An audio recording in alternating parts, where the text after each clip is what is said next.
ओम नमः सिद्धेभ्यः। ओम नमः सिद्धेभ्यः। ओम नमः सिद्धेभ्यः।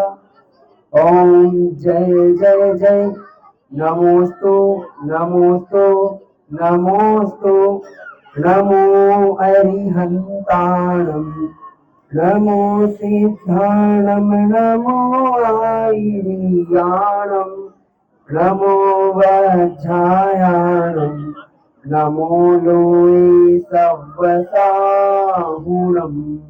ओकारं बिन्दुसंयुक्तं नित्यं ध्यायन्ति योगिनः कामं मोक्षदं चैव ओंकाराय नमो नमः।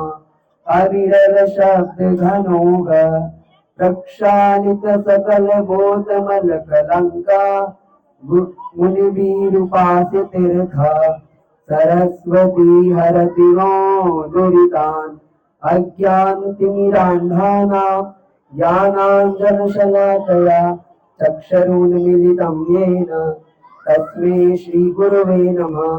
श्री परम गुरुवे नमः। परंपराचार्य गुरुवे नमः। सकल कलश विध्वंसकम श्रेयसां परिवर्तकम भव्य धर्म संबंधकम भव्य जीवना प्रतिबोधकार्मिकम शास्त्रम श्री रत्नकरंडक श्रावकाचार्य नामधेयम् अस्य मूल ग्रंथ कर्तारा श्री गणधर मूल ग्रंथ कर्तारा श्री सर्वज्ञ देवा तदुत्तर ग्रंथ कर्तारा श्री गणधर देवा प्रति गणधर देवा तेषां वचनानुसार माध्ये श्री आचार्य समंत भद्राचार्य विरचिता श्रोतारा सावधानतया शृण्वन्तु। मंगलम भगवान वीरो मंगलम गौतमो गणी मंगलम कुंद कुंदाद्यो जैन धर्मोस्तु मंगलम। नमः श्री वर्धमानाय निर्धूत कलिलात्मने सालोकानां त्रिलोकानां यद विद्यादर्पणायति।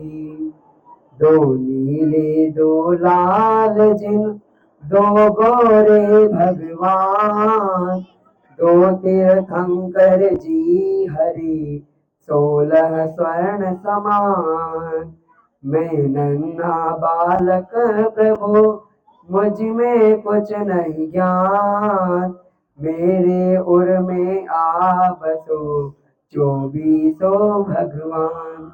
मूल नायक श्री आदिनाथ भगवान की श्री रत्नकरंडक श्रावकाचार्य ग्रंथराज की आचार्य भगवंत कलिकाल सर्वज्ञ कुंद कुंद महाराज की परम पूज्य आचार्य श्री समंत भद्र स्वामी जी महाराज की परम पूज्य अष्टोत्तर शताचार्य आचार्य भगवंत श्री 108 विद्यासागर जी महाराज की परम पूज्य मुनि श्री सुधा सागर जी महाराज की उत्तम माधव धर्म की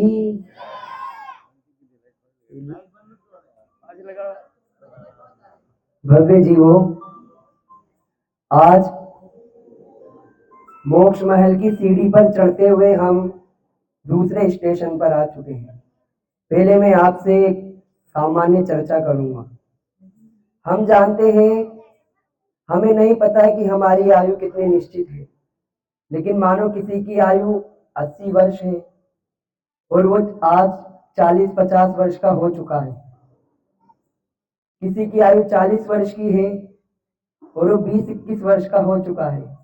मान लीजिए, सपोज कीजिए मेरी आयु 50 वर्ष की है, आज मैं 21 वर्ष का हो गया, मतलब मेरा आधा जीवन निकल चुका। मैं एक घटना के माध्यम से आपको बताऊंगा। एक बार मैं किसी सज्जन की शोक सभा में गया। शोक सभा आप सभी जानते हैं, उसमें मुझे जाने का अवसर प्राप्त हुआ।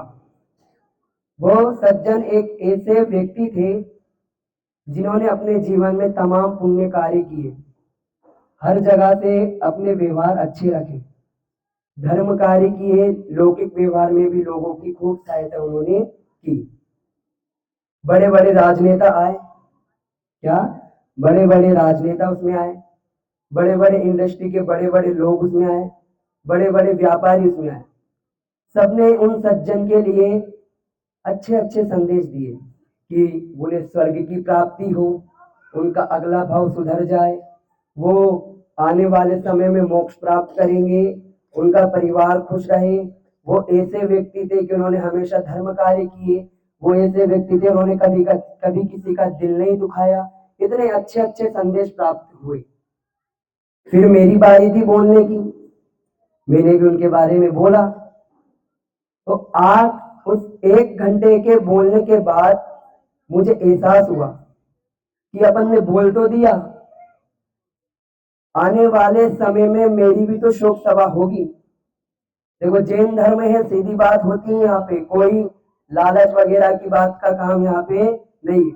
मैंने कहा मैंने उस सज्जन के लिए शोक संदेश में इतना अच्छा बोला, मैं भी तो चाहता हूं कि मेरे भी आने वाली शोक सभा में लोग अच्छा बोले। चाहते हो नहीं चाहते? सब चाहते मेरी श्रद्धांजलि अच्छी हो। क्या हो? मेरी श्रद्धांजलि अच्छी हो। कैसे होगी? अब यदि आपने कार्य किए, क्या आप चाहोगे कि मेरी श्रद्धांजलि गलत हो?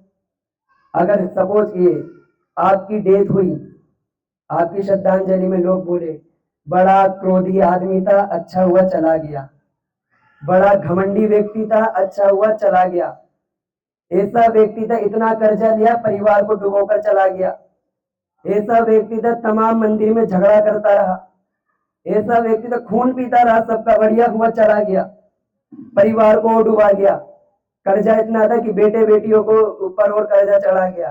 क्या आप ऐसी श्रद्धांजलि चाहेंगे? नहीं, कोई ऐसी श्रद्धांजलि नहीं चाहेगा। श्रद्धांजलि कैसी चाहेगा कि वाह कितना धर्मात्मा व्यक्ति था, वाह ऐसा संचालन किया परिवार का कि समाज के अंदर मिसाल था वो व्यक्ति। तो आज एक महत्वपूर्ण कार्य आपको करना है। मैंने कल क्या कहा था? दुश्मनों की लिस्ट बनानी है। आज सबसे कठिन कार्य करना है। डायरी के एक पेज पर आपको लिखना है मेरी श्रद्धांजलि में लोग क्या क्या बोले। क्या लिखना है? मेरी श्रद्धांजलि में लोग क्या क्या बोले, और फिर उस पर अमल करना है। फिर उस पर क्या करना है? अमल। अगर आप चाहते हो मेरी श्रद्धांजलि में लोग बोले कि बड़ा धर्मात्मा व्यक्ति था, तो प्रतिदिन भगवान के मंदिर में आना तो पड़ेगा, पूजन अभिषेक करना होगा, शास्त्र स्वाध्याय करना होगा, सभी कार्य करने होंगे। अगर आप चाहते हो कि मुझे व्यक्ति कहे कि श्रद्धांजलि में बड़ा ही दयालु व्यक्ति था, तो लोगों के प्रति करुणा का भाव जागृत कर लो बंधुओं में। करना है सबको, आवश्यक है, एक पेज पे लिखना है, किसी को नहीं बताना मैं ये सुनना चाहता हूँ। ये तो लोक व्यवहार की बात है, लेकिन इस भव सागर रूपी संसार में हमें ऐसे कार्य करने हैं कि हम संसार के द्वंद फंद से छूटकर दुनिया के सबसे श्रेष्ठ स्थान परम मोक्ष पद की प्राप्ति करें। कोई व्यक्ति आपको ये नहीं कहे कि बड़ा ही अहंकारी व्यक्ति था, बड़ा ही क्रोधी व्यक्ति था। रावण ने तमाम जीवन में अच्छे अच्छे कार्य किए, क्या पूरे अच्छे कार्य किए, लेकिन मात्र एक दुष्ट कार्य, अहंकार, सीता का हरण। बेचारे ने तो मन भी बना लिया था कि सीता को मैं वापस कर दूंगा राम को, लेकिन मन में अहंकार आ गया कि 3 खंड का अधिपति हूं, अर्ध चक्रवर्ती था, 3 खंड का अधिपति हूं, बिना युद्ध करे कैसे लौटा दूं, युद्ध करके लौटा दूंगा। मूछ का सवाल था। किसका सवाल था? मूछ का सवाल था। तो क्या हुआ? युद्ध किया, अहंकार वश मारा गया। 1 लख पूत 1.25 लाख नाती, ताघर रावण दिया न बाती।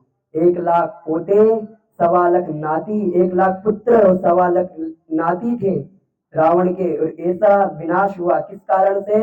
अहंकार के कारण से। ये बनिया बड़ा ही चतुर होता है। ये बनिया क्या है? बहुत चतुर है, बहुत, क्या पता इसके दिमाग में कैसी खुराफाती हरकतें चलती है। एक बार एक बनिया और एक पहलवान आमने सामने रहते थे। बनिए की हरकतें खराब, बनिया पहलवान के घर के सामने कुल्ला कर देता था, है ना। बेचारे पहलवान ने लाख बार उसको समझाया कि भाई कुल्ला मत करे, अपने घर के पीछे कर। बनिया ने कहा नहीं देखो मेरी मर्जी, मैं अपने घर के बाहर कर रहा हूं, मैं कहीं भी करूं। अब बनिया पहलवान से लड़ तो नहीं पाए, मामला पंचायत में गया, सेमारी की पंचायत में मामला आ गया। यहीं के थे वो पहलवान भी, यहीं के थे, पनिया भी यहीं का था। मामला कहाँ पहुंचा? पंचायत में। दोनों ने सुलह हुआ कि 15 दिन बाद दोनों के मध्य में लड़ाई होगी, कुश्ती होगी, और जो हारेगा उसको अपने मुंह से मुंडवानी पड़ेगी, अपनी मुंह से उसको मुंडवानी पड़ेगी। बनिए ने हाथ जोड़ लिए, सरपंच साहब, मैं इतना दुबला पतला हूं, मैं इतना कमजोर हूं, मैं कहां से लड़ पाऊंगा? मुझे तो पहले इसके बराबर मुझे क्या चाहिए? ताकत चाहिए। क्या चाहिए इसके बराबर? ताकत। मुझे काजू चाहिए, बादाम चाहिए, किशमिश, पिस्ता, अखरोट सब चाहिए। गांव वालों ने कहा सही बात कह रहा है। सबने क्या किया? उसके लिए बढ़िया खाने की व्यवस्था की। अब वो बढ़िया खाता सोता, और पहलवान उसको देख देख कर सूखता जाता है। पहलवान क्या कर रहा है? उसको देख करके सूखता जा रहा है। बोले ये इतना खुश है, 15 दिन बाद युद्ध लड़ाई होगी और इसको कोई मन में टेंशन ही नहीं है, चिंता ही नहीं है, तो फिर क्या करे? तो जैसे ही 15वां दिन आया, क्या आया? 15वां दिन आया, बनिए ने अपनी मूछें कटवा ली और कुश्ती के मैदान में जाके लेट गया। क्या? कुश्ती के मैदान में जाकर के लेट गया। तो पहलवान का युद्ध करना पड़ेगा। बोले भाई देखो, शर्त क्या थी? जो लड़े हारेगा उसको मूछें मंडवानी पड़ेगी। मैं हार गया और मैंने अपनी मूछें भी मुंडवा ली। अब तो कोई दिक्कत नहीं है। बेचारा पहलवान बोला लो भाई, इतनी 15 दिन तक मैं सूखता गया, इसको खाने को भी मिल गया और इसने हार भी मान ली। बंधु वर्ग, ये कथा के माध्यम से मैं बताना चाह रहा हूं, ऐसे ही कभी कभार ऐसे प्रसंग पड़े तो जीवन में स्वयं हार मान लो, तो बनिए की तरह चालाकी दिखाया करो। हाँ, अर्थ और बता दो। बनिए की ऊंची और नीची रहेगी। नीची रहेगी। हाँ, अरे नीचे जो मानते अपने को सबसे बड़े हैं, वे धर्म से अभी बहुत दूर खड़े हैं। जो अपने आप को सबसे बड़े मान रहे हैं, वो अभी धर्म से बहुत दूर खड़े। आचार्य विद्यासागर महाराज ने मूक माटी ग्रंथ में कितना सुंदर उदाहरण दिया। जो अपने आप को बड़े मान रहे हैं, वो वास्तविकता में अभी बहुत दूर धर्म से खड़े हैं। पंडित राजचंद्र जी ने कहा, अगर इस संसार में मान नहीं होता तो मोक्ष यही होता। क्या कहा? अगर मान नहीं होता ना बंधुओं, तो मोक्ष यही था। क्रोध के अंदर तो व्यक्ति क्रोध के निमित्त को हटाना चाहता है। क्रोध के अंदर व्यक्ति क्या निमित्त हटा देना चाहता है, लेकिन मान के अंदर व्यक्ति निमित्त नहीं हटाना चाहता, उसको बरकरार रखना चाहता है। कैसे? किसी को क्रोध आया, उसने अपने दुश्मन को गोली मार दी, डंडे से उड़ा दिया, रास्ते से साफ कर दिया, लेकिन मानी व्यक्ति क्या करेगा? मत मारो, रहने दो, लेकिन दबा कर रखो। क्या कहा? मत मारो, रहने दबा कर रखो। अब मानो इस प्रवचन सभा में किसी को क्रोध आया, उसने क्रोध किया, सभी लोगों को भगा दिया, लेकिन मानी व्यक्ति क्या करेगा? अरे भगाओ मत, अपने से नीचे दबा कर रखो, अपने से नीचे दबा कर रखो। मैं ऊपर बैठूंगा, इसको नीचे बिठा कर रखूंगा। गांवों में ऐसा ही तो होता है। दो पड़ोसी है, बेचारा एक पड़ोसी के अगर एक मंजिल पे ऊपर चढ़ जाए ना घर, एक का घर थोड़ा सा भी ऊपर चढ़ जाए, सामने वाले को टेंशन हो जाती, इसका ओदा मुझसे ऊंचा हो जाएगा, इसका पद क्या हो जाएगा? मुझसे ऊंचा। लड़ पड़ते हैं, नहीं, इसका पद मुझसे ऊंचा नहीं होना चाहिए। यही स्थिति है आज वर्तमान में। अहंकार के वश बंधुओं कितना धर्म से दूर होते जा रहे हैं। ये मान महाविष्णु है। पुण्य के उदय से पुण्य के उदय से शुभोम चक्रवर्ती, पुण्य के उदय से शुभोम चक्रवर्ती उच्च कुल को प्राप्त होता है, लेकिन निंदनीय कार्य करने से अधोगति में जाता है। लेकिन पाप के पुण्य से यमपाल चांडाल पाप के उदय से हुआ, लेकिन पुण्य कार्य अच्छे कार्य करने से वह भी स्वर्ग को प्राप्त करता है। अहंकार जब भगवान रामचंद्र जी अयोध्या में आए, जब भगवान रामचंद्र जी अयोध्या में आए, मां कौशल्या ने पूछा रावण को किसने मारा? राम ने डरते हुए कहा मैंने नहीं मारा, मैंने मारा। क्या कहा? मैंने नहीं मारा, मैंने मारा। ऐसा सत्य था महाराज जिनका, मुल्कों में था राज जिन घर झूलता हाथी। ओ जिन घर झूलता हाथी, ता घर दिया ना बाती। मत कर माया को अहंकार, मत कर काया को अहंकार। काया गार से काची, ओ गाया गार हो जाती। पिता घर दिया ना पाती। तू मत कर माया को अहंकार, मत कर काया को अहंकार। काया गार हो जाती। उस आत्मानुशासन ग्रंथ में आचार्य गुणभद्र महाराज कह रहे हैं, इतने महापुरुष हुए, उनके पास क्षमाशील गुण, मार्दव धर्म उनके पास, आर्जव धर्म, संतोषता का भाव, सत्यता का भाव, तेज, बल, उच्च कुल, अच्छी जाति, अच्छा रूप, अच्छा ज्ञान, अच्छा मद, अच्छा ज्ञान, अच्छा और जितने भी अच्छा तप, जितनी भी चीजें थी, लेकिन वह भी मोक्ष मार्ग में लगे। उनको तनिक मात्र भी अहंकार नहीं था। आज वर्तमान समय में हमारे पास उन महापुरुषों का एक भी गुण नहीं है, लेकिन तब भी हम कैसे हैं? अहंकार में डूबे हुए, एक भी गुण नहीं है। पूछूं मैं, किसी के पास क्षमा का गुण है? इस सभा में बैठे हैं, क्षमाशीलता का गुण है? नहीं है किसी के पास। यहाँ से जो प्रवचन की गद्दी से बैठ के किसी के पास भी क्षमाशीलता का गुण नहीं है। और आज हम अहंकार ऐसे कर रहे हैं जैसे पूछो ही मत कि हमसे बड़ा तो कोई है ही नहीं। आचार्य समंत भद्र महाराज ने इन 8 महाविश्व रूपी मदों का वर्णन अपने रत्नकरण अक्षरावगाचार ग्रंथ में किया। क्या कहते हैं आचार्य महाराज? ज्ञानम पूजाम कुलम जाति, बलरिद्धिम तपोवपु, अष्टावाशित्यमानित्वम स्मया माहुर्गतस्मया। पीला मद गायिका ज्ञान मद। किसका? ज्ञान मद।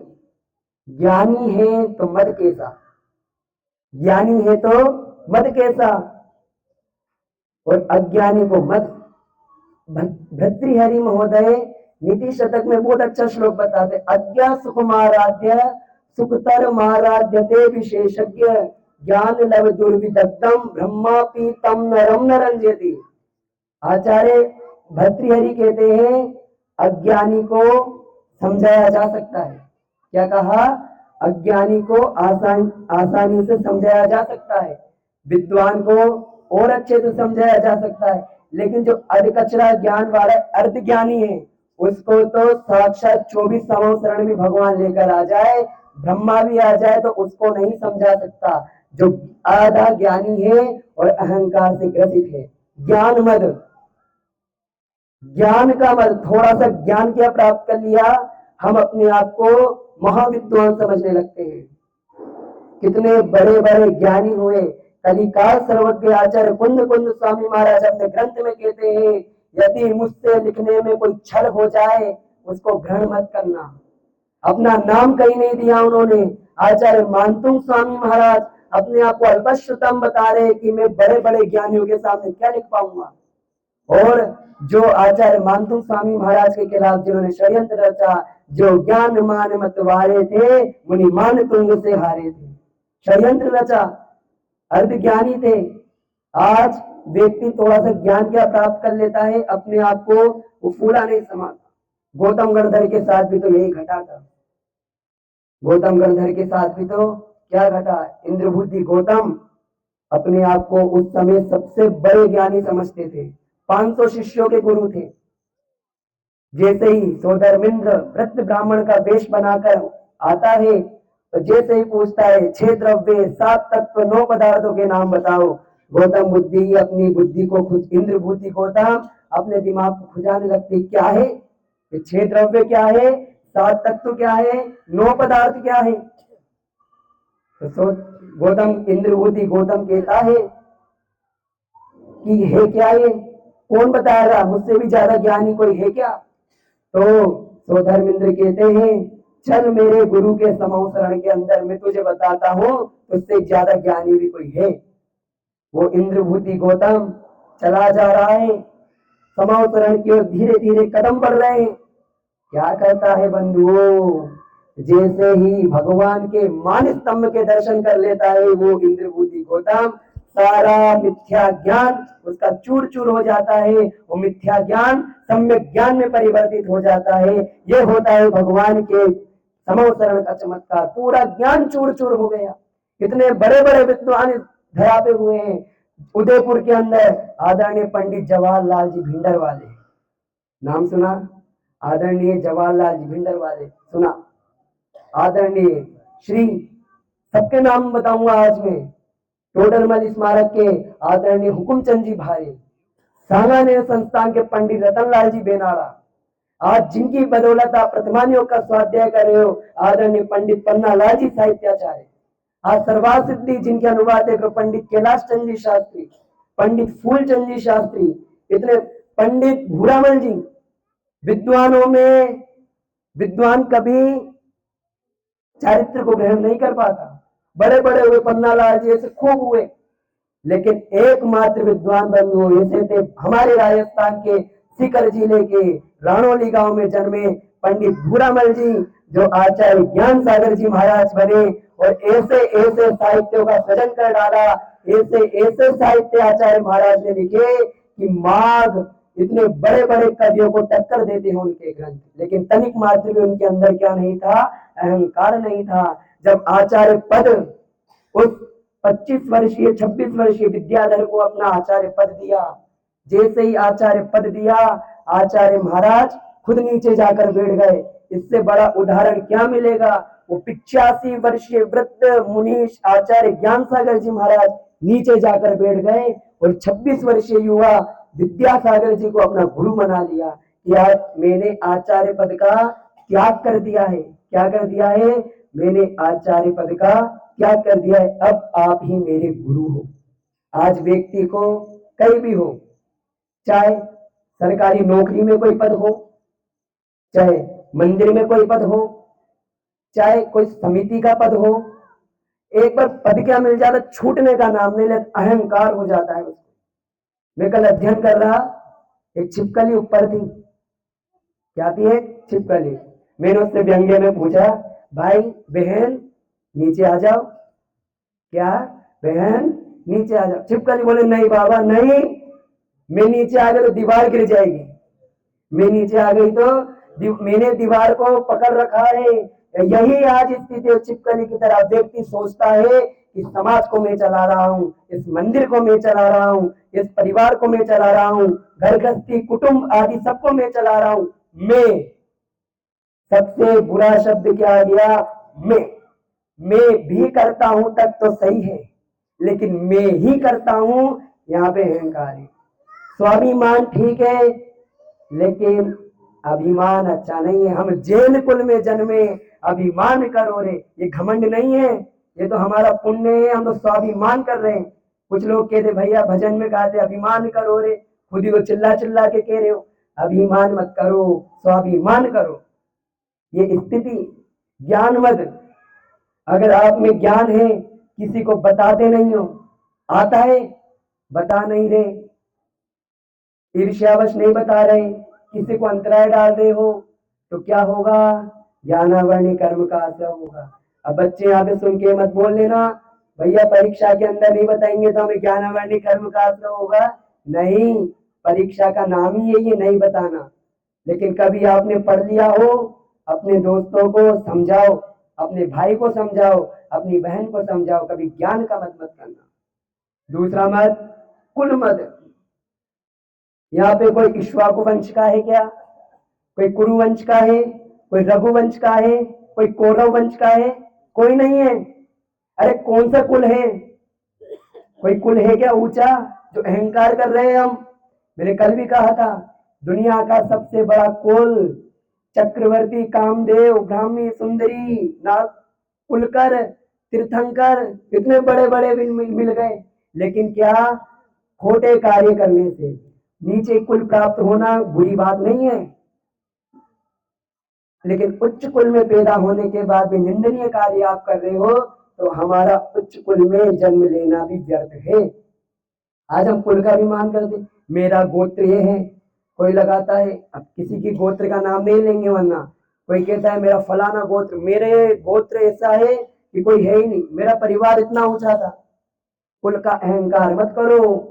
अच्छे अच्छे धराशायी रावण का इतना बड़ा कुल था, सबका क्या हो गया, सर्वनाश हो गया। मान करंते मर गए, रहे न जिनके वंश, तीनों को तुम देख लो, रावण, कौरव, कंस। कर रावण, कौरव, कंस तीनों मर गए, वंश नहीं रहा। कभी अपने कुल पे इतराव मत हो। ये जैन कुल भी मिला है तो स्वाभिमानी करो, अभिमान मत करो किसी को नीचा बता, हमारी जैन है, हम ऐसे, हम ऐसे हैं। नहीं, स्वाभिमान करने का विषय अभिमान करने का विषय नहीं है बंधु। फिर जाति मत, कौन सा, पिता के वंश को कुल कहा जाता है और माता के वंश को जाति कहा जाता है। अब क्या आपकी माता जी चंदनमाला के वंश से है, चेलना के वंश से है, सोमा सती इतनी बड़ी बड़ी महासतियां हुई, क्या वैसी जाति है आपकी माता जी की? नहीं है, हमारी भी नहीं है, आपकी भी नहीं है। तो जाति में क्या कहते, अरे मेरे मामा जी तो आईपीएस ऑफिसर है, मेरे नाना जी तो सरपंच है। हमारे भारत देश की विडंबना क्या है, एक विडंबना बहुत बेकार है, कोई एक बार सरपंच बन जाता है ना, वो 100 साल तक टेक लगा के घूमता है, और विदेशों में कोई राष्ट्रपति अगर रिटायर हो जाता है पता ही नहीं चलता था भी सही नहीं है। और हम अहंकार करते, हमारे मामा, नाना, मौसी जितने भी माता के वंश में है, उनके पद का यदि आप अहंकार कर रहे हो बंधुओं, तो ये जाति मद कहलाए। कभी भी हमें अपनी जाति का मद नहीं करना चाहिए। अगला मत, ज्ञानम पूजा कुलम जातिम बल। कौन सा मद, बल मद, शक्ति का अहंकार करते हो। क्या करते हैं हम, शक्ति का अहंकार। आजकल जिम अलग चल गई, तो जिम जाके अपने आप को बॉडी बिल्डर बताते, सब मेरे में इतनी ताकत है, मेरे आगे तो कोई है ही नहीं। जिसको भी बल का मद हो ना, जिसको भी इस सभा में शक्ति का मद हो, 1 घंटे तक, सिर्फ 1 घंटे तक बिना हाथ टेके, बिना रुके भगवान की शांति धारा करके दिखा दो। चलो 1 घंटा तो बहुत दूर हो गया, 20 मिनट की शांति धारा होती है। कितने मिनट की, 20। जिसमें ज्यादा ही बल है ना, 20 मिनट तक बिना हाथ टेके, बिना रुके क्या करके दिखा दो, भगवान की शांति धारा, पता चल जाएगा कितनी ताकत है। रावण को अपनी शक्ति का इतना अहंकार था, कैलाश पर्वत को उठाने चला गया। क्या उठाने चला गया, उसका पहले नाम दशानन था। रावण का नाम पहले क्या था, दशानन। जैसे ही कैलाश पर्वत को उठाने गया हो, बाली मुनिराज ने सिर्फ अपना अंगूठा टेका था। क्या टेका था, अंगूठा। किस कारण से, अगर कैलाश पर्वत उठ जाता तो भरत चक्रवर्ती के द्वारा बनाए गए 72, कितने, 72 जिनाले क्या हो जाते, नष्ट हो जाते।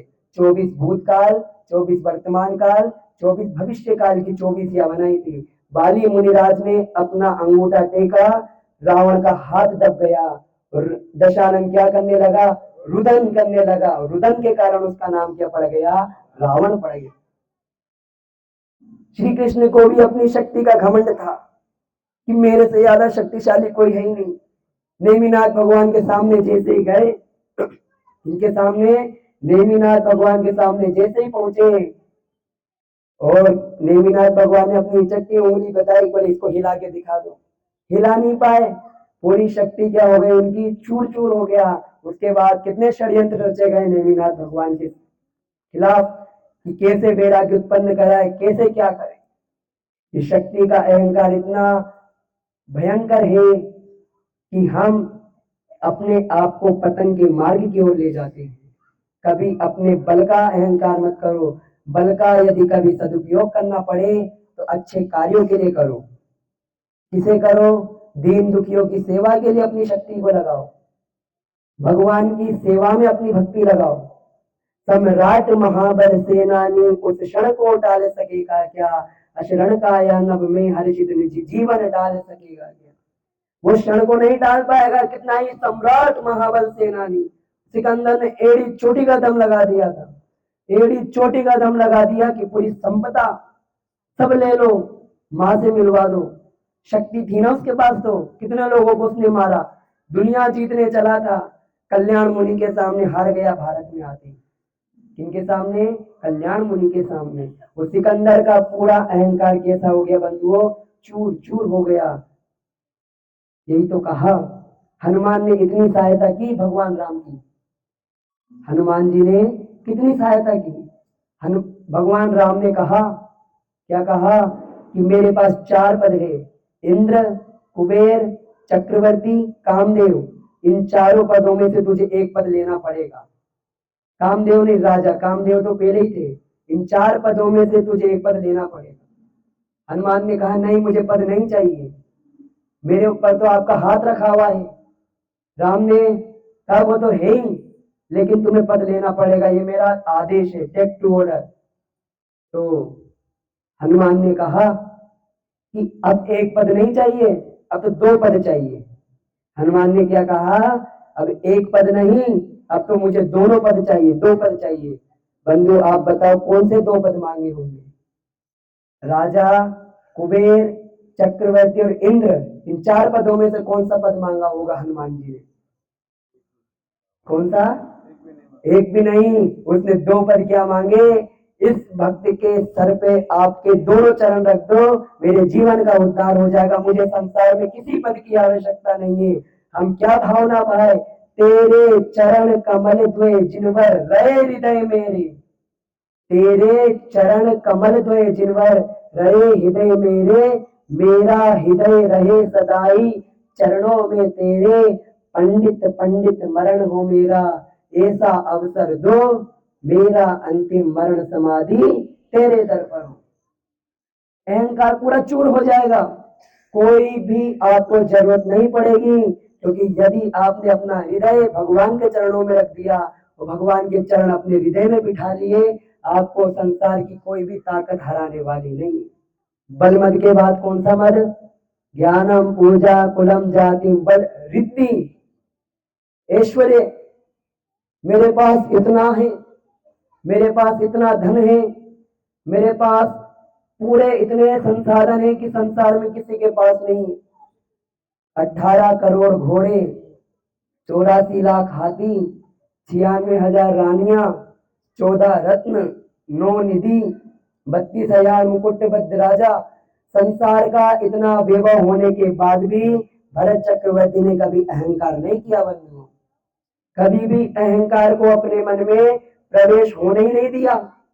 और आज हम 1000 रुपए, 1 लाख, 1 करोड़ कितने मिल गए, उसमें अपने आप को क्या समझने लगते हैं, अपने आप को वर्तमान का चक्रवर्ती समझने लग जाते हैं।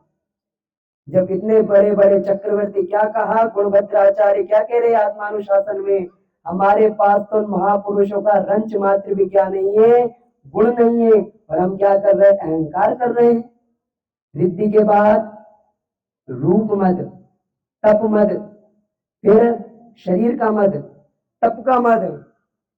10 दिन बाद हुए, जो निस्वार्थ भाव से उपवास व्रत कर रहे हैं उनकी बात नहीं, लेकिन कोई प्रसिद्धि के लिए, पद के लिए कर रहे हैं। मैंने 32 उपवास किए, ये प्रशस्ति में लिख दिया। मैंने 10 उपवास किए, प्रशस्ति में लिखा जाएगा। मैंने पंचमेरु के 5 उपवास किए, प्रशस्ति में लिखा जाएगा। मैंने रत्नत्रय के उपवास किए, प्रशस्ति में लिखा जाएगा। चलो आपको पता है आप कितने उपवास कर सकते हो अपने जीवन में? 100, 200, 500, लास्ट टू लास्ट आप 1000। आप कितने उपवास कर सकते हो? 1000। लेकिन दुनिया में, हमारे भारत में एक ऐसे, 2 ऐसे महान आचार्य हुए जिन्होंने अनेक उपवास किए। कोई बताएगा कितने? चारित्र चक्रवर्ती आचार्य शांति सागर महाराज ने 9,938 उपवास, और उन्हीं के शिष्य आचार्य नेमि सागर जी ने 11,000 उपवास किए। कितने? 9,938। आधे जीवन तो उपवास ही किए, लेकिन कभी भी अहंकार नहीं किया। एक बार एक सज्जन व्यक्ति सेमारी का किसके पास गया? पूज्य सुधा सागर जी महाराज के पास दर्शन करने गया। उसने कहा महाराज आप श्रेष्ठ हो। क्या कहा? आप श्रेष्ठ हो। सुधा सागर जी ने कहा मैं श्रेष्ठ नहीं हूँ, आचार्य विद्यासागर महाराज श्रेष्ठ है, उनके पास जाओ। आचार्य विद्यासागर महाराज के पास वो सज्जन गया। उसने कहा आचार्य महाराज आप श्रेष्ठ हो। विद्यासागर जी ने कहा मैं श्रेष्ठ नहीं हूँ, आचार्य ज्ञान सागर जी श्रेष्ठ है। आचार्य ज्ञान सागर जी के पास वो सज्जन गया तो आचार्य ज्ञान सागर जी ने कहा मैं श्रेष्ठ नहीं हूँ, आचार्य शिव सागर जी महाराज श्रेष्ठ है। आचार्य शिव सागर जी महाराज के पास वो सज्जन गया तो आचार्य शिव सागर महाराज ने कहा आचार्य वीर सागर जी महाराज श्रेष्ठ है। आचार्य वीर सागर जी महाराज के पास गया। आचार्य वीर सागर जी ने कहा आचार्य शांति सागर जी श्रेष्ठ है। आचार्य शांति सागर जी के पास गया। शांति सागर जी ने कहा पूज्य पाल स्वामी महाराज श्रेष्ठ है। पूज्य पाल स्वामी महाराज के पास गया, कहा समंत भद्र स्वामी श्रेष्ठ है। समंत भद्र स्वामी के पास गया। समंत भद्र स्वामी ने कहा कुंद कुंद स्वामी महाराज श्रेष्ठ है। और कुंद कुंद स्वामी महाराज ने अंत में ये कही 3 कम 9 करोड़ मुनिराजों में सबसे पीछे मेरा स्थान है। और आज आपको कोई कह दे वाह आप कितने अच्छे हो, ये मान है ना, ये सम्मान। आजकल मान नहीं सम्मान, याद है सम्मान पत्र। आदमी फूला नहीं समझता, ओ आज मेरा क्या हुआ है, सम्मान हुआ है। कोई आपको कह दे अरे आप कितने अच्छा काम करते हो, अरे आपके जैसा कोई है ही नहीं, सामने तो दिखावा करोगे, पीठ पीछे ऐसे भूल जाओगे अरे आज तो मेरा इतना सम्मान हुआ है। अभी जैसे कभी पूर्णिमा पे आपका सम्मान हुआ, हाँ आज मुझे साफा मिला, आज मुझे माला, मंच माला माइक में हम इस मीठे जहर को ग्रहण कर रहे हैं। तप मद। अब मैं मुख्य बात आपसे करूंगा विनय की, ये बात परम आवश्यक है। विनय, यहाँ पे मैंने 2 दिन में जो अपनी आंखों से देखा, सुबह समय नहीं मिलता लेकिन अभी मार्दव धर्म का प्रसंग चल रहा है। विनय का, विनय महाधारे जो प्राणी शिव वनिता की सखी बखानी। तो क्या है, विनय के माध्यम से आपको क्या करनी है, देव शास्त्र गुरु की विनय करनी। इसको हम जाने उसके पहले हम कौन सा मत, उस मत पे चल रहे थे, रूप मत। किस कौन सा मत, रूप मत। मैं इतना सुंदर हूं, मेरे सामने जो संसार के सब लोग फैले हैं, मत रूप निहारो दर्पण में, दर्पण गंदला हो जाएगा। क्या कहा बंधुओं कुंद कुंद स्वामी महाराज, मत रूप निहारो दर्पण में, दर्पण गंदला हो जाएगा। निज रूप निहारो चेतन में, चेतन उजला हो जाएगा। दर्पण में रूप मत निहारो, चेतन में निज आत्मा में अपने को निहारो, चेतन उजला हो जाएगा। रूप का मत कर रहे हो उस बलभद्र, कौन, बलराम जो कृष्ण के बड़े भाई थे, इतने सुंदर थे, इतने सुंदर थे कि जब वो कुएं के वहां खड़े थे, एक स्त्री पानी भरने आई, स्त्री पानी भरने आई, बाल्टी के स्थान पे अपने बेटे के गले को बांध करके उसने कुएं में डाल दिया। उसकी बलराम की सुंदरता पे इतनी आकर्षित हो गई, बलराम ने सोचा इस रूप को धिक्कार है कि मेरे कारण आज एक बालक की हिंसा हो गई। और बलराम कौन सी तुंगी, बांगी तुंगी में मुड़ करके बैठ गए, मुड़ करके बैठे हैं ना, किस कारण से कि मेरे रूप को देख करके कोई आकर्षित ना हो। और आज आपको कोई कह दे सुंदर, अगर अभी यहाँ पे कह देना कि भारत मिस इंडिया का अवार्ड मिलेगा, आपको नामांकन भरना है, कितने नामांकन भर जाएंगे यहाँ से, कम से कम 20-50 नाम भर जाएंगे। और हम अपने रूप का अहंकार करें। सनत कुमार चक्रवर्ती को अपने रूप का अहंकार था। उस देव ने जब उसने राजवस्त्र पहने, देव ने कहा अब वो आनंद नहीं है जब तुम व्यायामशाला में इतने सुंदर दिख रहे थे। और जैसे ही सनत कुमार चक्रवर्ती ने उस पानी के अंदर कुल्ला किया, कीड़ों के अंदर, पानी के अंदर कीड़े बिलबिलाने लगे और सनत कुमार चक्रवर्ती को भी वैराग्य उत्पन्न हो गया। मान, विनय कैसे करो। और शरीर का मद, किसका मद, शरीर का मद, पल रुधिर राधमल थेली की कसम साधिते मेली, नव द्वार बहे गिनकारी अति देह करे कि नियारी। ऐसे शरीर से सात कुधातु नवद्वारों से इतने घिनवान उत्पन्न करने वाले पदार्थ देते हैं और हम ऐसे शरीर से रुचि रखते हैं, ऐसे शरीर का मत रखते हैं। शरीर तो नष्ट हो जाता है, भगवान कैसा है नाशवान, एक करोड़पति अरबपति सेठ और एक जीवन में उसने कुछ भी नहीं करने वाला गरीब। जब शमशान के अंदर दोनों की चिताएं जलाई जा रही थी, जिसने अपने जीवन में 1000 5 10 10,000 रुपए किलो वाली चीजें खाई, जिसने अपने जीवन में एक सूखी रोटियां खाई, जब दोनों की चिता को जलाई गई, राख में 1% भी क्या नहीं था, फर्क नहीं था। राख दोनों की एक समान थी। फिर काय का अहंकार, जलने के स्थान सबका फिक्स है, जलना कैसे विधि फिक्स है। तो श्रद्धांजलि आपकी कैसी हो, अच्छी हो। कभी कभी अहंकार आपको आ जाए, जब कभी अहंकार आ जाए, जैन धर्म कहता है शमशान का एक चक्कर काट के आ जाना, पूरा अहंकार चूर चूर हो जाएगा। ये सुनने में मान बड़ा विश्रूप है। देव शास्त्र गुरु की विनय करनी है हमें। कैसे करनी है देवता देव की विनय? मंदिर जी के अंदर सिर ढक करके प्रवेश करो। क्या करना है? सिर ढक करके प्रवेश करो। सिख समुदाय की सबसे अच्छी एक चीज है, अपने धर्म से समझौता नहीं करते वो। कोई भी आए सिर ढककर ही जाना पड़ेगा। क्या हम 10 दिनों के अंदर ये प्रयास नहीं कर सकते कि हम हथकरघा से कम 40-50 टोपियां यहाँ पे मेन गेट पे रख दे? कितनी टोपी आती है ना अपने जैनों की भी, 40-50 टोपियां हम गेट पे रख दे। जो दर्शन करने आ रहे लगाकर अंदर जाए, वापस उस टोकरी के अंदर क्या रख दे? टोपी को। क्या छोटा सा प्रयास हमारी आने वाली पीढ़ी को संस्कारवान नहीं बना देगा? महिलाएं हैं, अपने सिर को ढक करके प्रवेश करें। मंडल जी में अर्घ चढ़ा रहे हो, सिर ढक करके प्रवेश। आज बिना सिर ढके अर्घ चढ़ रहे थे। भगवान की विनय कैसे कर? पूजन के अंदर सिर ढका रहे हैं आपका, भगवान को विनय पूर्वक अभिषेक कर रहे हो, जब दोनों हाथों से, भले ही एक प्रतिमा पर अभिषेक करना पड़े कोई दिक्कत नहीं है, लेकिन दोनों हाथों से विनय पूर्वक कलशा ढालो। भगवान को विनय पूर्वक अपने मस्तक पर उठा कर लाओ। ऐसे नहीं भगवान को पेट के यहाँ से लेके चले गए। कभी भी याद रखो, दो भगवान आपस में नहीं टकराने चाहिए, दो प्रतिमाएं आपस में नहीं टकरानी चाहिए। भगवान को जैसे ससम्मान लेकर आते थे, आज विडंबना ये है, श्री जी को रथ यात्रा के लिए सब लेने आते हैं, लेकिन छोड़कर आ जाते, सब अपने अपने स्थान पर हो जाते। अरे जैसे लेकर आए हो वैसे छोड़ने भी तो आओ। यही तो है विनय। देवता सच्चे देव के प्रति विनय नहीं है। मैंने कहा एक छोटा कदम। मैं यहाँ के सभी जितने भी ज्येष्ठ बंधु वर्ग हैं, सबसे निवेदन करूंगा, मेरी इस छोटी सी बात को आप मान लो। यहाँ पे सिर ढकने की व्यवस्था हो कि सिर ढककर ही सब दर्शन करें। लगेगा अजीब जरूर लगेगा आपको, 10 दिन लगेगा, 1 महीना लगेगा, लेकिन आप 1 वर्ष बाद परिणाम देखोगे।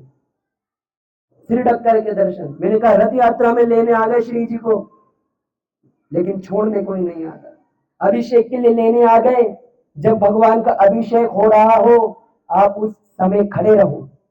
जब भगवान आ रहे हैं, आप उस समय खड़े हो। क्या समझते? प्राचीन समय में हमारे पूर्वजों ने मंदिर के छोटे छोटे गेट बनाते थे। क्या बनाते थे? छोटे छोटे गेट, जिससे व्यक्ति सिर झुका के विनम्रता से मंदिर में प्रवेश करे। आज बड़े बड़े गेट बन गए, लोग विनम्रता ही भूल गए कि भगवान के सामने कैसे जाना चाहिए। लोग भूल चुके हैं। हमारे पूर्वजों ने जो जो कार्य किए, जैन धर्म जितनी चीजें लिख के गया, आज सब सिद्धांतों का पालन कर रहे हो। पहले चिल्ला चिल्ला करके कहेगा पानी छानना है, मुंह को ढकना है, श्वेतांबर पंथ का कहा। कोरोना ने सबको मास्क पहना दिया। कैसे ना कैसे तो बात माननी पड़ेगी आपको। तो क्या कहा? देव की विनय करो। कैसे कैसे करनी है?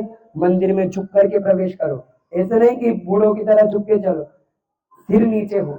भगवान से आंखें नहीं मिलनी चाहिए, दर्शन करते समय आंख मिले। भगवान को समय निहारो और भगवान को आदर पूर्वक अभिषेक। कल से जो अभिषेक करने वाले हैं, चीज में सुधार करो। भगवान को आदर पूर्वक लेके आएंगे, एक ही प्रतिमा को आदर पूर्वक वेदी पर रखने जाएंगे। अभिषेक करते थे हम विनम्रता से कलशे से अभिषेक करेंगे, ना कि एक हाथ से पकड़ के भगवान ऐसे डाल दे। निहाने को ही आए, भगवान को अभिषेक की आवश्यकता नहीं है, भगवान को अभिषेक की आवश्यकता नहीं है।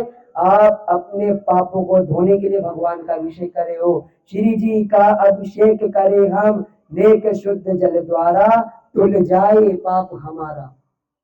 कुछ कहते मिट्टी जम जाएगी भगवान पे, जाले लग जाएंगे। अरे नंदीश्वर द्वीप में तो एक कण भी नहीं है, एक कण नहीं है मिट्टी का, लेकिन वहां देवता अभिषेक करते हैं ना।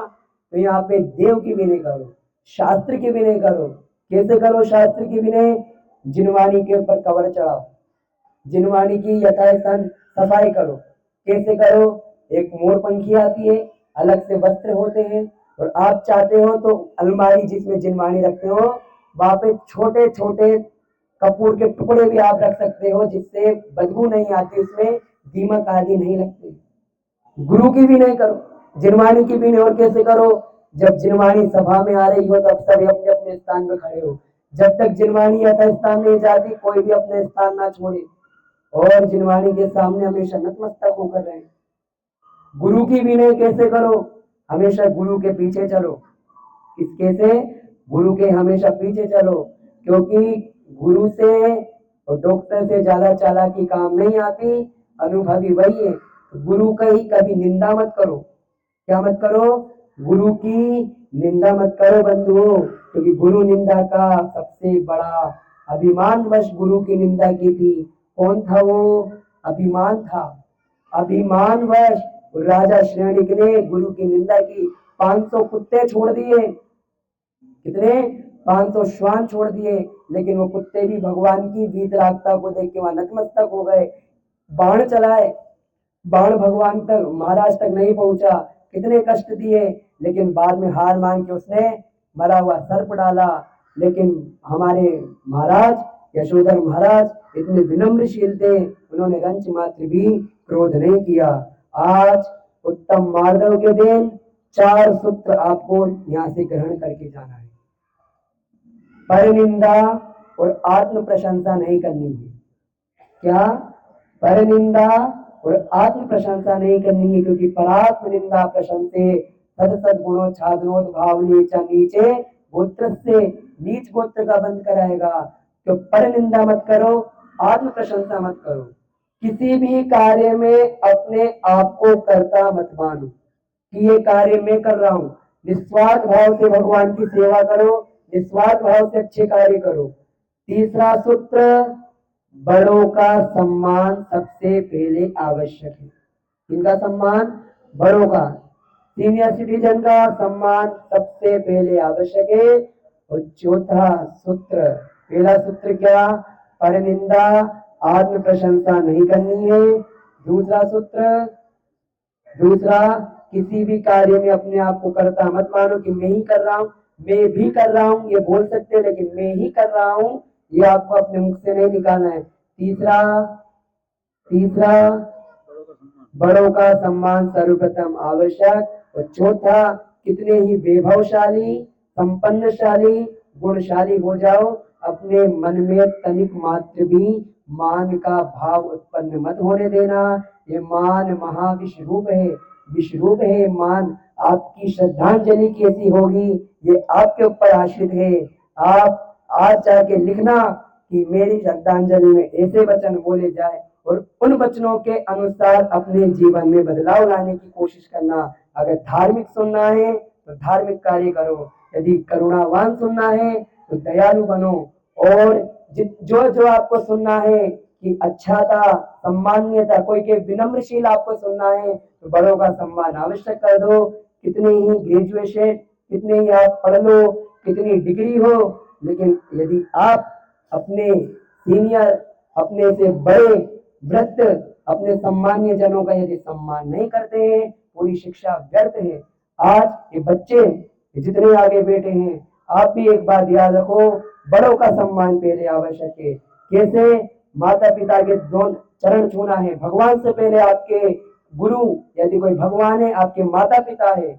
आप अपने माता पिता का सम्मान करो, अपने शिक्षक वर्ग का सम्मान करो, अपने अपने से बड़े परिवारी जनों का सम्मान करो। कभी भी मान का भाव आपके अंदर ना आए।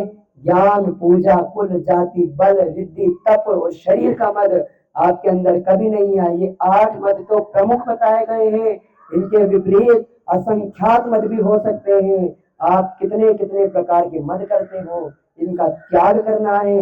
हमें श्रद्धांजलि कैसी लेनी है, इसकी लिस्ट बनानी है। और 4 सूत्र: परनिंदा, आत्म प्रशंसा नहीं करेंगे, किसी भी कार्य में अपने आप को कर्ता नहीं मानेंगे, किसी बड़ों का सम्मान आवश्यक। और चौथा, चौथा क्या भूल गए? बड़ों का सम्मान। और चौथा क्या था जी? कितने ही गुणशाली, वैभवशाली, संपन्नशाली हो जाना, अपने मन में मान का विचार मत आने देना, मूंछों का सवाले बनिए की तरह बन जाना, है ना? जा जाए मूंछों का सवाले बनिए की तरह बन जाना। ठीक है यार, हारना तो ये, लेकिन अपने आप का पूरा विनाश मत करना। ये माधव धर्म राजचंद्र जी की बात को याद रखने वाला है। क्या कहा? यदि मान नहीं होता तो इसी धरती पर मोक्ष होता। और वही आत्मानुशासन की गुणभद्र महाराज की बात याद रखने का है कि हमारे अंदर तो महापुरुषों का रंच मात्र, लेश मात्र भी गुण नहीं है। हम किस प्रकार का अभिमान कर रहे हैं। और तीसरी बात कि देव, शास्त्र, गुरु के अभिषेक, पूजन आदि में हम विनय भाव, हमेशा विनय भावता से मंदिर में प्रवेश करेंगे। और ये छोटा सा प्रयास जो मैंने बताया, वो उस प्रयास को भी आपको करना परम आवश्यक है। कल के नियम का पालन किस किसने किया? 12 से 5 किया? अच्छा, किया भी है। देखो, ये मुझे उम्मीद नहीं थी आपके यहाँ। आज मैं यह खाना भोजन पे गया था तो उन्होंने बहुत अच्छी कही, नियम है। मुझे याद है, हाँ नियम है, मैं खुद ही भूल गया। लेकिन उस समय 12:30 बज रहे थे और उस समय देखना तो मैंने कहा नियम है, क्योंकि अब आज इसको लिख लेंगे।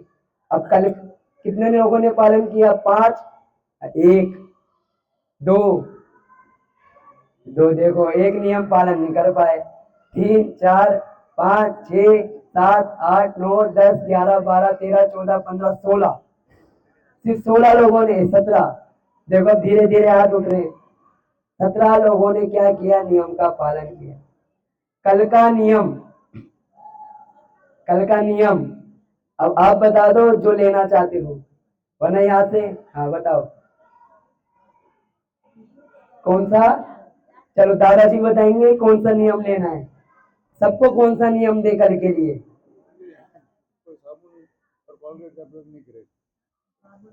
कल ओनली, मात्र हिंसा उत्पादक पदार्थों का प्रयोग का त्याग है। अहिंसक उत्पादों का प्रयोग आप कर सकते हो, जिसमें चर्बी आदि पदार्थों का प्रयोग होता है, उन पदार्थों का आपका त्याग है। चाहे वो क्रीम हो, चाहे सेंट हो, चाहे साबुन हो। हिंसा उत्पादकों का, आपका हिंसा उत्पादक का क्या है? वस्तुओं का त्याग। और एक दिन के लिए नहीं, चतुर्दशी तक का त्याग है। अहिंसक बाजार में मिलते हैं को, आपके तो पेस्ट नहीं मिलता, अहिंसक भी आता है, अहिंसक भी मिलता है, साबुन अहिंसक भी मिलता है। आप हिंसा उत्पादक पदार्थों का आपका त्याग है। और 10 दिन तक 12 बजे से 1 बजे तक, चतुर्दशी तक मोबाइल का त्याग तो चलता ही रहेगा। 12 से 1, सिर्फ 12 से 1, उसमें नो बात, नो चलाना, कुछ नहीं। और वो 1 घंटे के दौरान आपको क्या करना है? 24, 1 घंटे में 2 जाप हो सकती है, आदिनाथ भगवान की और अजितनाथ भगवान की। क्या है? आदिनाथ भगवान की और अजितनाथ भगवान की जाप करनी है। ओम ह्रीम श्री आदिनाथ जिनेन्द्राय नमः, इसको 108 बार। ओम ह्रीम श्री अजितनाथ जिनेन्द्राय नमः, इसको 108 बार। और बस आज के लिए इतना। 304 सूत्र बताए हैं। और आपकी श्रद्धांजलि कैसी हो, मेरी कैसी हो, मैं तो बता दूंगा कि मुझे ये सुनना है। आप में से कोई अपने में दम रखता है कि मैं इस प्रवचन सभा में बताऊंगा कि मुझे ये सुनना है, लेकिन उसके अनुरूप आपको आचरण करना है, मान का त्याग करना है।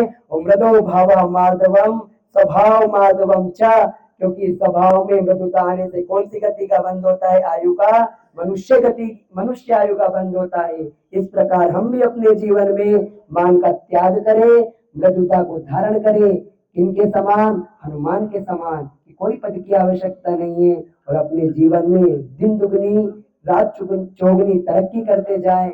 और कल हमने क्रोध को त्याग के क्षमा को अपने बेग में रखा था, आज मान को त्याग के मार्दव को रखना है। 8 दिन की यात्रा है, 9वें दिन आकिंचन्य पे जाना है। हमें मान का त्याग करके हम भी अपने जीवन में मृदुता का भाव धारण करके राजचंद्र जी, गुणभद्र जी की बातों को ध्यान में रखते हुए अपने जीवन का कल्याण करें। इसी मंगल में भावना के साथ ऋषि रत्न करंडक श्रावकाचार्य ग्रंथ राज की। चलिए जिनवानी स्तुति बड़ी वाली कोई आ रहा है? चलिए इसको बंद कर दो। जिनवाणी माता दर्शन